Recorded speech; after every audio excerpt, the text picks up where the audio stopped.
Hey en welkom bij een nieuwe aflevering van BL Thuis achter de schermen. We zijn gewoon weer in Heerlen vandaag. We zijn er weer. En niet voor zomaar iets, nee. Alleen is hier om 2 dagen lang opnames te maken. En wil jij nu zien hoe dat allemaal in zijn werk gaat? Blijf dan zeker kijken. Kom maar met ons mee.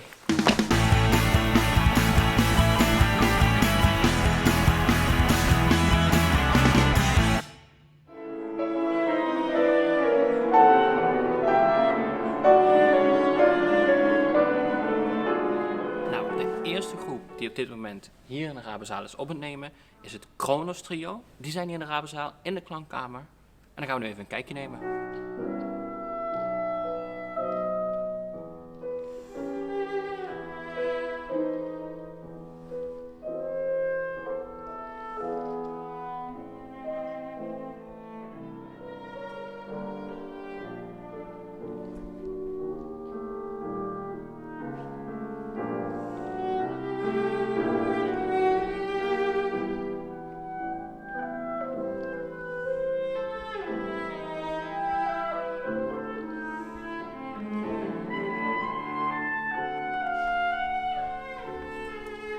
Zo, de eerste groep is nu dus klaar met opnemen.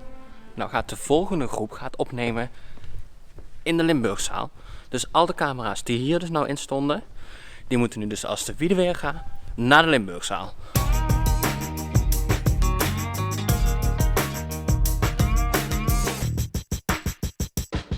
Nou zijn we dus hier bij de Limburgzaal. En bij de Limburgzaal gaat er iets speciaals gebeuren met hoge fronten. Die gaan ook voor alleen iets opnemen. Die worden ook helemaal gevolgd.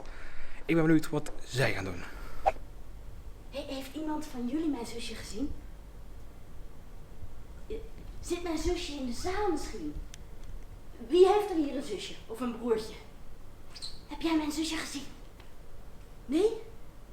Mijn naam is Lieke Benders en ik ben theatermaker, regisseur van Hoge Fronten. Wij maken jeugdvoorstellingen voor in de zaal en locatievoorstellingen voor volwassenen. En we zijn op dit moment, echt du moment, aan het repeteren aan onze nieuwe voorstelling. Een peutervoorstelling voor 2+. Heb je mijn zusje gezien? En dat doen we in Parkstad Limburg Theater, in het theater in Heerlen. En ja, het enige voordeel van coronatijd is dat de zalen leeg staan en dat we daar dus mogen repeteren. Dus ja, dat is natuurlijk een hele eer. Ja, dus we zijn, L1 is op bezoek, die zijn wat fragmentjes uit onze voorstelling aan het doen, maar het is nog niet af. Hè. We moeten nog wat dingen aan het decor doen, aan de kostuums, nog wat scènes. Ja, en het liefste willen we natuurlijk spelen voor ons publiek. Dus voor kinderen, want dan ga je ook voelen, dat is eigenlijk wat je normaal in een montageweek doet, hè. De laatste week die moet nog komen. Dan ga je pas voelen als het publiek erbij komt van, oh, is dit te snel, is dit te langzaam? Of oh, dit is inderdaad een hele leuke grap, want ik zit natuurlijk als regisseur ervoor, dus ik heb sommige grappen al 20 keer gehoord. Maar dan vallen de grappen weer, voelen de acteurs weer van, oh, dit is tof, dit werkt, en dan gaan ze vliegen. Dus zo'n laatste week gaat altijd heel snel.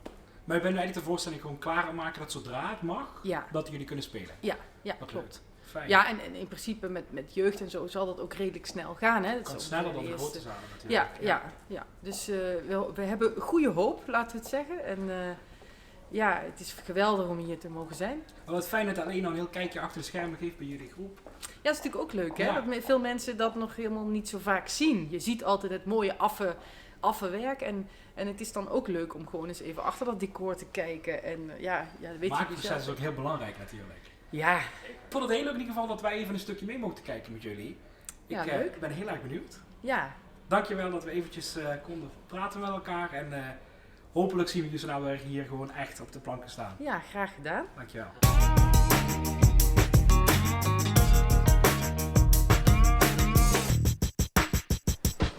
De derde persoon die vandaag gaat opnemen hier iets is Ivo Rosbeek. En je ziet hem hier al helemaal klaarstaan. En de camera is nou gericht richting de zaal en dat geeft een heel mooi beeld. En zoals je ziet, de zaal is al helemaal perfect mooi aangekleed. De band staat er klaar voor, dus laat take 3 maar beginnen.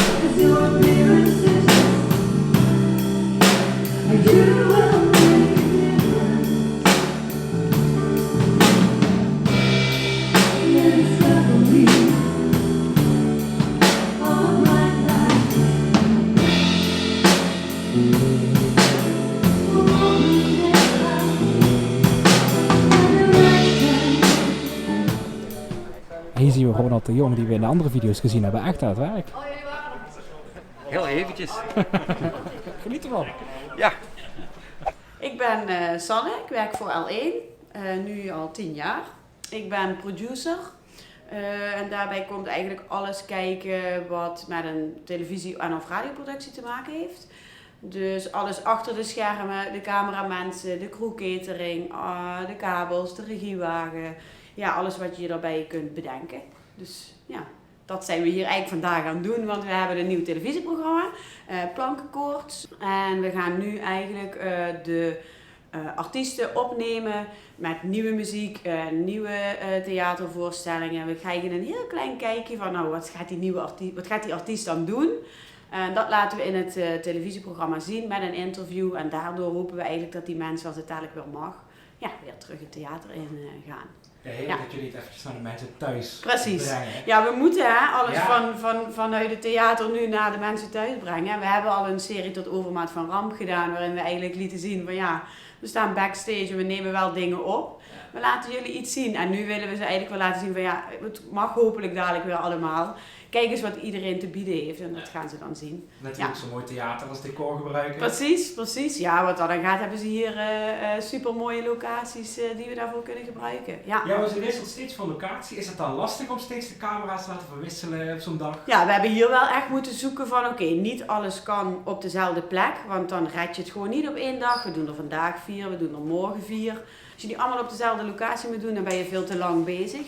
Maar dan moet je wel kiezen naar een plek, waar kan dan mijn regie staan, waar kan ik dan de kabels naartoe brengen naar 2 locaties, dat ik de regie niet hoef te verplaatsen, want die is wel cruciaal op zo'n moment natuurlijk. Dus vandaar dat we nu voor die 2 zalen hebben gekozen, maar morgen staan we en in de zaal en beneden in het theatercafé. Dat is leuk, de echte plekken laten zien die de mensen herkennen. Precies. Ja. Ik zag ook dat de Lada Los dadelijk gebruikt gaat worden. Oh ja, die gaan we ook nog doen inderdaad. De derde locatie vandaag. Ja, we gaan op het loading dock, op de lift, komt die band. Heel bijzonder. Super cool. Ja, dat is echt weer iets nieuws. Ja, precies. En het is ook leuk omdat mensen dan zien van, het is niet alleen maar de zaal of het barretje. Ja, we kunnen zoveel meer dan dat. En alle artiesten zijn natuurlijk heel welwillend om weer mee te werken. Zeker, ja. Een podium, hè? Ja, precies. Die krijgen het podium. Wij vinden het leuk om ze neer te zetten, leuk. En ja, hopelijk trekt dat voor hun dadelijk natuurlijk wel heel veel animo. Maar bijzonder aan het programma dat jullie nieuw opnemen is dat jullie eigenlijk een heel kijkje achter de schermen geven van wie is die artiest, hoe doet die in deze tijd? Ja, precies. Die krijgt de kans om zelf ook iets te vertellen over de nieuwe muziek of de nieuwe voorstelling. Maar ook wat ze nu bezighoudt, hoe komen ze tot die nieuwe voorstelling en ja, hoe ga je daarmee om in deze tijd. Ja. Blij dat het contact goed onderhouden. Precies, ja. Hartelijk bedankt en dan heel succes morgen. Graag gedaan, super bedankt, dankjewel.